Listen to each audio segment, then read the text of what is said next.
Concepts में आज हम एलसीएम लेंगे ऐसी दो फ्रैक्शंस का जब उसके दरमियान प्लस या माइनस का साइन हो और ऑल्सो आपके पास न्यूमरेटर में नेगेटिव साइन आ जाए। तो स्टार्ट करते हैं। यहाँ पर आपके पास न्यूमरेटर जो है 2 उसके साथ नेगेटिव साइन है और बाहर जो फ्रैक्शन का जो मेन दो फ्रैक्शंस के दरमियान जो साइन है वो प्लस है।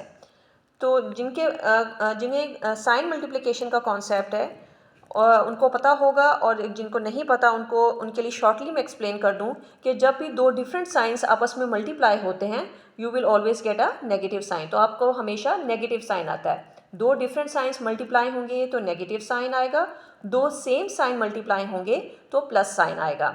यहाँ पर दो डिफरेंट साइन है। अगर इन केस बाहर माइनस का साइन होता और ये जो 2 है ये पॉजिटिव होता तब भी आपके पास दोनों मल्टीप्लाई होकर माइनस साइन देते। तो जो ऐसे केस में जब न्यूमरेटर में माइनस साइन आ जाए तो सिर्फ फर्स्ट स्टेप जो है वो डिफरेंट होता है, बाकी एलसीएम का प्रोसीजर सेम होता है। यहाँ पे हमने दोनों साइंस को मल्टीप्लाई किया, हमारे पास माइनस आ गया। बाकी हमने जो सेकंड स्टेप है उसमें यही नोट करना है कि जो डिनोमिनेटर्स हैं वो एक दूसरे से डिविजिबल हैं या नहीं। यहाँ पर 4 और 8 जो हैं वो ऐसे नंबर्स हैं जो एक दूसरे से डिवाइड हो सकते हैं। तो 8 can easily B divided by 4। तो जो लीस्ट नंबर है जो कि 4 से डिवाइड हो जाता है वो 8 है और 8 यहाँ पे अवेलेबल है। सो 8 इज़ द एलसीएम। 8 आपने एलसीएम ले लिया और जो मैंने फर्स्ट वीडियो में आपको एलसीएम लेने का प्रोसीजर बताया है उसी को फॉलो करें।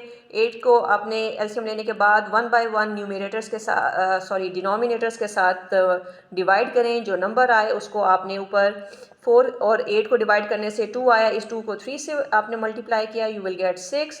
देन आपने 8 को 8 से डिवाइड किया, यू विल गेट 1। ये 1 8 के न्यूमरेटर से जाकर मल्टीप्लाई होगा, यू विल गेट 2। 6 - 2 इज़ 4।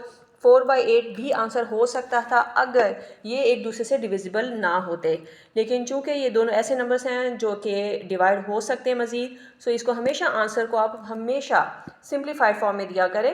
4 और 8 को आपने डिवाइड किया एंड यू विल गेट 1/2। इसका आंसर 1/2 आ गया। ये तो एक दूसरे से डिवाइड हो सकते थे इसलिए हमने इसे सिंप्लीफाइड फॉर्म में आंसर दिया। अब हम वो केस डिस्कस करते हैं जब हमारे पास दो फ्रैक्शन के दरमियान माइनस साइन हो और न्यूमरेटर के साथ भी माइनस साइन हो। अब आपके पास न्यूमरेटर में -2 ही है लेकिन बाहर माइनस साइन आ गया। और अभी जैसे मैंने स्टार्ट में डिस्कस किया कि जब दो सेम साइंस हों तो मल्टीप्लाई होकर प्लस देते हैं और अगर दो डिफरेंट साइंस हों तो मल्टीप्लाई होकर नेगेटिव आता है। अब हमारे पास यहाँ पे दोनों साइंस सेम है, नेगेटिव साइन है लेकिन सेम है। बाहर भी माइनस का साइन है और न्यूमरेटर के साथ भी माइनस का साइन है, तो ये दोनों मल्टीप्लाई होंगे और आपके पास आ जाएगा प्लस का साइन।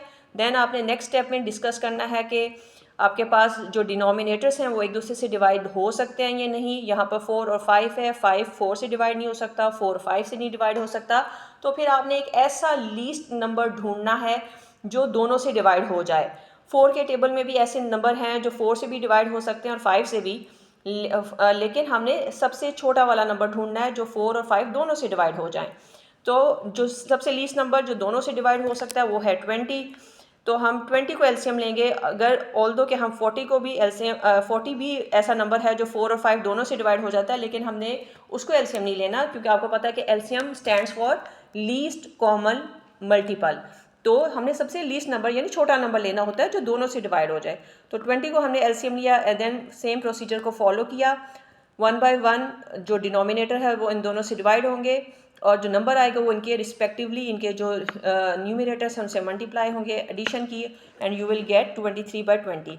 अब इसको मज़ीद सिंप्लीफाई नहीं किया जा सकता क्योंकि जो ये दोनों किसी ऐसे टेबल से डिवाइड नहीं होते, यानी एक सेम टेबल से डिवाइड नहीं हो सकते 23 और 20, इसलिए इसको मज़ीद सिंप्लीफाई नहीं किया जा सकता और यही इसका आंसर होगा। Till next video, take care and good bye.